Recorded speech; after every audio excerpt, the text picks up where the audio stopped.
ആരാധന എന്ന് പറയുന്നത് അള്ളാഹ്ക്ക് മാത്രമേ കൊടുക്കാൻ പാടുള്ളൂ. വമാ അർസൽനാ മിൻ ഖബ്ലിക മിർ റസൂലിൻ ഇല്ലാ നൂഹി ഇലൈഹി അന്നഹു ലാ ഇലാഹ ഇല്ലാ അന ഫഅബ്ദു. നിനക്ക് മുമ്പ് ഒരു റസൂലിനെയും നാം അയച്ചിട്ടില്ല. മുഹമ്മദ് നബി മാത്രമല്ല, അതിന്റെ മുമ്പ് വന്നിട്ടുള്ള ഏതൊക്കെ നബിമാരുണ്ടോ അവരെ ആരെയും ഞാൻ അയച്ചിട്ടില്ല. എന്തിനല്ലാതെ? അള്ളാഹു ഉണ്ട് എന്ന് പറയാനല്ല, സൃഷ്ടാവുണ്ട് എന്ന് പറയാനല്ല, റബ്ബുണ്ടെന്ന് പറയാനല്ല, മറിച്ച് ഇല്ലാ നൂഹി ഇലൈഹി അന്നഹു ലാ ഇലാഹ ഇല്ലാ അന, ഞാനല്ലാതെ, അള്ളാഹു എന്ന ഞാനല്ലാതെ ആരാധനക്കർഹനായി മറ്റാരുമില്ലെന്ന് സന്ദേശം നൽകാതെ ഒരു റസൂലിനെയും നിനക്ക് മുമ്പ് നാം അയച്ചിട്ടില്ല.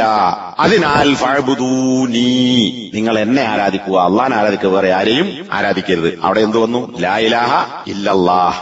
ഇതുപോലെ മറ്റു പ്രവാചകന്മാർ നൂഹ്, ഹൂദ്, സ്വാലിഹ്, ശുഐബ് നബി, ഇവരെ കുറിച്ചൊക്കെ പ്രത്യേകം ഖുർആനിൽ പറഞ്ഞേക്കണം. അവരെ പേര് പറഞ്ഞുകൊണ്ട് തന്നെ അവരൊക്കെ ചെന്നിട്ട് പറഞ്ഞ എന്താ? അനിഅബ്ദുല്ലാഹ്, നിങ്ങൾ അള്ളാഹുവിനെ ആരാധിക്കണം, മറ്റൊന്നിനെയും ആരാധിക്കരുത് എന്ന് പറയാനാണ് നിയോഗിച്ചത്.